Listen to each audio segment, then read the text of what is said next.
Halo semuanya, selamat datang di channel Aneka Pipa. Sebelum itu, perkenalkan kami merupakan supplier pipa maupun fitting dengan material PVC, CPVC, schedule 80 dengan standarisasi ASTM ANSI maupun JIS. Brand-brand yang kami tawarkan mulai dari seperti dari brand Taiwan dengan merek Duraflow maupun CU. Kita juga ada brand dari Amerika seperti merek Spears maupun JRFlow. Dan kali ini kita juga ada produk terbaru kami dengan material HDPE, baik itu pipa maupun fitting dengan merek Fujica dan Penguin.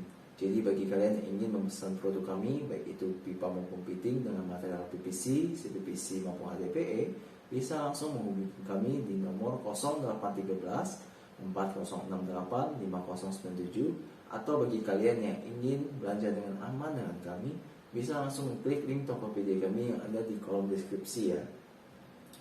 Baik, jadi kali ini kita akan membahas topik yang menarik, yakni perbedaan dari schedule 40 maupun schedule 80. Karena barangkali ini banyak sekali yang menanyakan, Kak, apa sih bedanya schedule 40 maupun 80? Lalu juga ada meminta pipa schedule 40, ada juga minta elbow schedule 40 dan yang lainnya.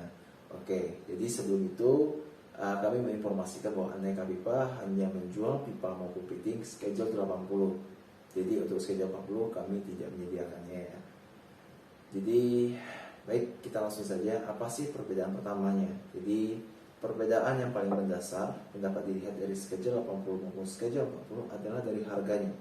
Jadi memang harga dari schedule 80 itu cenderung lebih tinggi dari schedule 40. Hal ini disebabkan apa? Karena ketebalan dinding schedule 80 itu lebih tebal dari schedule 40. Jadi yang tebalnya itu adalah dinding diameter dalamnya, yang dimana itu berbeda juga diameter dalamnya dengan schedule 40. Untuk diameter luarnya itu tidak ada perbedaan sama sekali dengan schedule 40. Oleh karena itu, schedule 80 ini dapat digunakan untuk tekanan yang lebih tinggi dari schedule 40. Jadi schedule 40 hanya untuk tekanan hingga 40 bar.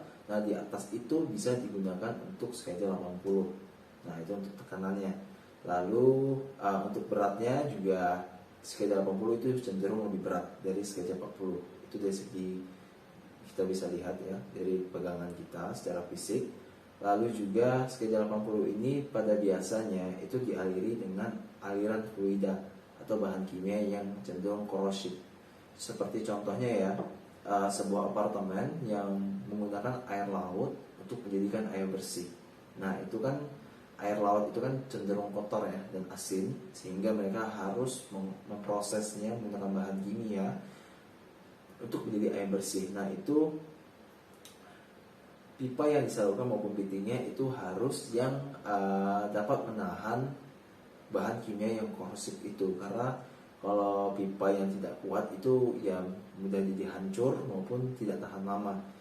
Nah, oleh karena itu harus digunakan pipa maupun fitting schedule 80 yang dimana dapat menahan aliran bahan kimia yang korosif, dan itu cenderung dapat kemudian cenderung jadi lebih lama dan dia lebih kuat untuk menahan bahan kimia tersebut.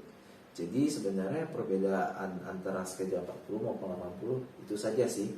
Pertama itu mulai dari harganya yang cenderung lebih mahal ya, schedule 80. Lalu ketebalan dindingnya itu cenderung lebih besar pada schedule 80. Lalu juga ada PSI ya, tekanan dari schedule 80 ini dapat menahan lebih tinggi dari schedule 40. Lalu berat schedule 80 ini lebih berat, cenderung lebih berat, dan tentunya schedule 80 ini bisa menahan aliran fluida ataupun bahan kimia yang lebih korosif. Jadi sebenarnya itu saja sih perbedaan antara schedule 80 maupun schedule 40. Jadi kembali lagi itu harus sesuaikan dengan kebutuhan Anda.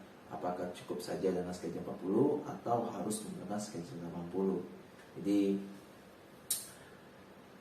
itu saja sih video kali ini. Semoga bisa bermanfaat dan bisa menjawab pertanyaan Anda. Jadi bagi kalian yang membutuhkan pipa maupun fitting dengan material PVC, CPVC maupun HDPE, bisa langsung menghubungi Aneka Pipa dengan nomor WhatsApp kami di 0813 4068 5097, atau kalian juga bisa langsung masuk ke link Tokopedia kami yang ada di kolom deskripsi ini ya.